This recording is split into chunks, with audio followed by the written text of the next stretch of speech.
Then we go up to the face, starting with double chin area. For this part, I like to do mewing technique. For this technique, you have to place the tip of your tongue just behind the upper front teeth. Keep your tongue up, then open and close your mouth for 30 seconds. Do not tense up your jaw.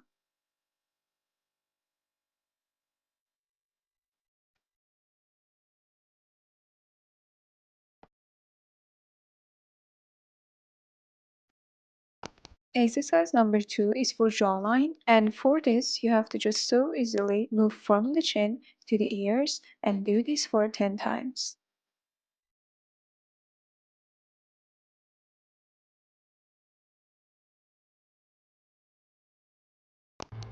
We go to the chin area. I do this exercise because I like a sharp, shaped chin. But if you don't want that, you can just skip this exercise.